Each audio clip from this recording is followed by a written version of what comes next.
അസ്സലാമു അലൈക്കും വറഹ്മത്തുള്ളാഹി വബറകാതുഹു.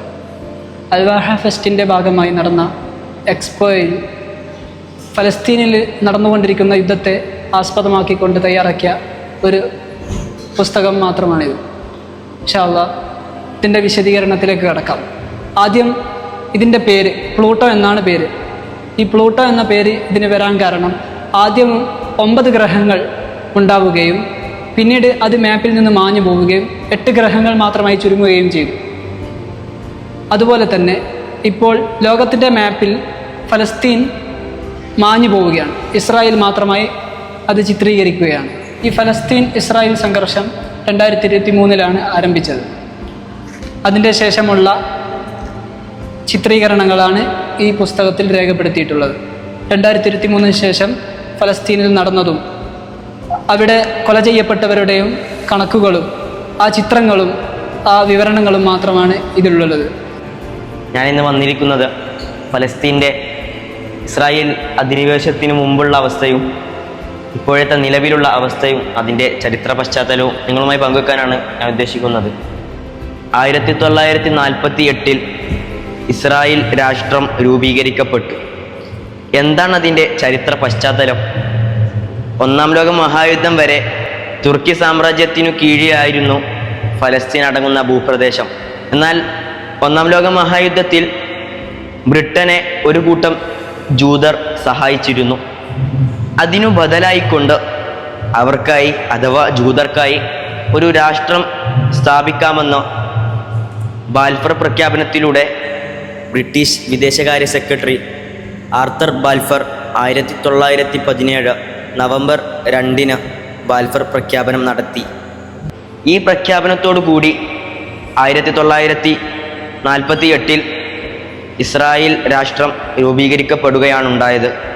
അതുകാരണമായി ഫലസ്തീനിൽ അവർക്ക് ഇഷ്ടമുള്ളതുപോലെ അധിനിവേശം നടത്താനും അവിടുത്തെ മനുഷ്യരെ ആക്രമിക്കാനും ചൂഷണം ചെയ്യാനും ഭക്ഷണം കൊടുക്കാതെ പട്ടിണിക്കിട്ട് പിഞ്ചു കുഞ്ഞുങ്ങളെപ്പോലും ക്രൂരമായി നിഷ്ഠൂരമായി കൊല ചെയ്യാനും അവർ മടി കാണിച്ചില്ല.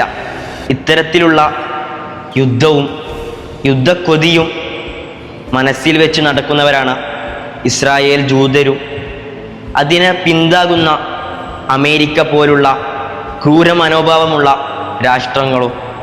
നാം ഒരിക്കലും അവർക്ക് പിന്തുണയായി നിൽക്കരുത്.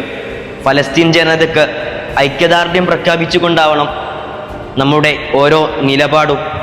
ഇസ്രായേൽ വളരെ ക്രൂരമായി ഫലസ്തീനിൽ അധിനിവേശം ആരംഭിച്ചപ്പോൾ, പീഡന താടനങ്ങൾ കൊണ്ട് അവിടുത്തെ ജനതയെ ബുദ്ധിമുട്ടിച്ചപ്പോൾ ഫലസ്തീനിനായി ഒരു രാഷ്ട്രം രൂപീകരിക്കണമെന്ന ലക്ഷ്യം മുന്നോട്ട് വെച്ചുകൊണ്ട് ഒരു സംഘടന രൂപീകരിച്ചു. PLO അഥവാ പാലസ്തീൻ ലിബറേഷൻ ഓർഗനൈസേഷൻ, പാലസ്തീൻ വിമോചന സംഘടന. അതിൻ്റെ ചെയർമാനായിരുന്നു യാസർ അറഫാത്ത്. ഒരു കൈയിൽ സമാധാനത്തിൻ്റെ പ്രതീകമായ ഒലിവിലയും മറുകൈയിൽ വിമോചന പോരാളിയുടെ തോക്കുമായാണ് ഞാൻ വന്നിരിക്കുന്നത്. എൻ്റെ കയ്യിൽ നിന്ന് ഒലിവില നഷ്ടപ്പെടാതിരിക്കട്ടെ. ഇത് യാസർ അറഫാത്തിൻ്റെ വാക്കുകളാണ്. വേൾഡ് മാപ്പിൽ നിന്നും ഫലസ്തീൻ മാഞ്ഞുകൊണ്ടിരിക്കുകയാണ്. 1987 കൊല ചെയ്യപ്പെട്ട ഫലസ്തീൻ കാർട്ടൂണിസ്റ്റ് നാജി അൽ അലി 1960 ജയിൽ ചുവരുകളിൽ വരച്ചിട്ട ചിത്രമാണ് ഹാൻഡല. നിസ്സഹായതയുടെയും നിശ്ചയദാർഢ്യത്തിൻ്റെയും സഹനതയുടെയും പ്രതീകമായി കണ്ടാണ് ഈ ഹാൻഡല എന്ന കഥാപാത്രത്തെ ഫലസ്തീനികൾ കാണുന്നത്. ഈ കവിത ഹാൻഡലയെക്കുറിച്ച് മുരുകൻ കട്ടക്കാട് രചിച്ചതാണ്. നമുക്കൊന്ന് കേട്ടു നോക്കാം. മുന്നിലായി ഇരുട്ടതിൻ കരാള താണ്ഡവം, പിന്നിലായി കൈകൾ കെട്ടി നിൽപ്പു സൂര്യനും. മുന്നിലായി ഇരുട്ടതിൻ കരാള താണ്ഡവം, പിന്നിലായി കൈകൾ കെട്ടി നിൽപ്പു സൂര്യനും. പിന്നിലെ ചെറുവിരൽ അനക്കമൊന്നു കാണുകിൽ പിന്നെ ഈ പുറം തിരിഞ്ഞ സൂര്യനാണ് നായകൻ. കൈക്കരുത്തുകൊണ്ടു കാലമേ കണക്കു തീർക്കുകിൽ കാട്ടുപന്നി പോലെ കാടകം മതിച്ചൊടുക്കുകിൽ ചത്ത മണ്ണിൽ നിന്നൊരൊറ്റ വിത്തു പൊന്തി വന്നിടും. കെട്ടതാ മഹന്ത നിന്റെ കൊമ്പവൻ തകർത്തിടും. അരും കൊലക്കുമരുതുകൾക്കുമൊറ്റ നിൽപ്പു സാക്ഷിയായി വടക്കു നോക്കി നിൽക്കയാണവൻ കരുത്തു പെണ്ടുലം ശിരസിലായി എഴുന്നു നിൽക്കുമീ മുടിക്കരുത്തുകൾ ശിരസിലായി എഴുന്നു നിൽക്കുമീ മുടിക്കരുത്തുകൾ വെളിച്ച മാത്രകൾ അടുക്കി വച്ച സൂര്യരശ്മികൾ മനക്കരുത്തുകൾ കിളുർത്തു നിൽക്കുമഗ്നി കാഠകം പറക്കുവാൻ നിവർത്തി പക്ഷിരാജവക്ഷകം മനക്കരുത്തുകൾ കിളുർത്തു നിൽക്കുമഗ്നി കാഠകം പറക്കുവാൻ നിവർത്തി വച്ച പക്ഷിരാജവക്ഷകം മരിച്ച രക്തസാക്ഷികൾ പടുത്തതാ മഹാമതിൽ മരിച്ചിടാത്ത നീതികൾ നിവർത്തി വച്ച സ്മാരകം മരിച്ച രക്തസാക്ഷികൾ പടുത്തതാ മഹാമതിൽ മരിച്ചിടാത്ത നീതികൾ നിവർത്തി വച്ച സ്മാരകം തലയിലേക്കടിച്ചു വച്ചൊരധിനിവേശവേലികൾ കാതുകൾ കടാഹ ഗോപുരങ്ങളുള്ളിലാധിവചന രൂപമാർന്നതം പ്രപഞ്ച ഗോപ്യ സഞ്ജയം കാതുകൾ കടാഹ ഗോപുരങ്ങളുള്ളിലാധിവചന രൂപമാർന്നതം പ്രപഞ്ച ഗോപ്യ സഞ്ജയം ലോകമാകവേ നിറഞ്ഞൊരാ സമുദ്രമൊന്നു ചേർന്ന് രൂപമാർന്നതാണവന്റെ ഈ ഉടൽ പുറം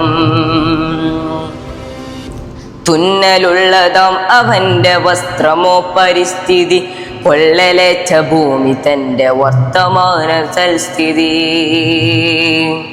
മഹത്വമാനവശ്ശില മനക്കരുത്തിനുൾശില മഹത്വമാനവശ്ശില മനക്കരുത്തിനുൾശില ഹേണ്ടല മഹത്വമാനവശ്ശില മനക്കരുത്തിനുൾശില ഹേണ്ടല മഹാശില മാനവശ്ശില മഹത്വസ്മാരകശില. ഇതാണ് ഖുബ്ബത്തു സഖറ, അതായത് ഡോം ഓഫ് ദി റോക്ക്. ഇത് ഇസ്ലാമിലും മറ്റു മതങ്ങളിലുമൊക്കെ വലിയ പ്രശസ്തിയുള്ളൊരു ഗേഹമാണ്. ഇതിനെക്കുറിച്ചൊരു വിശദീകരണം ഞാൻ നിങ്ങൾക്ക് തരാം. ഡോം ഓഫ് ദി റോക്ക് എന്നത് ജെറൂസലമിലെ മസ്ജിദുൽ അഖ്സ കോമ്പൗണ്ടിനുള്ളിൽ സ്ഥിതി ചെയ്യുന്ന സ്വർണ്ണ താഴികക്കുടമുള്ള മനോഹരമായ ഒരു കെട്ടിടമാണ്. ഇത് ഒരു സാധാരണ പള്ളിയല്ല, മറിച്ച് മതപരമായ പ്രാധാന്യമുള്ള ഒരു പുണ്യസ്ഥലം ആണ്. പ്രധാനപ്പെട്ട കാര്യങ്ങൾ അതിനകത്തുള്ളൊരു പാറയാണ്. ഈ കെട്ടിടം നിർമ്മിച്ചിരിക്കുന്നത് അതിവിശുദ്ധമായ ഒരു പാറയ്ക്ക് മുകളിലാണ്. ഈ പാറയ്ക്ക് ഇസ്ലാം, ജൂതർ, ക്രിസ്ത്യൻ മതങ്ങളിൽ വലിയ സ്ഥാനമുണ്ട്.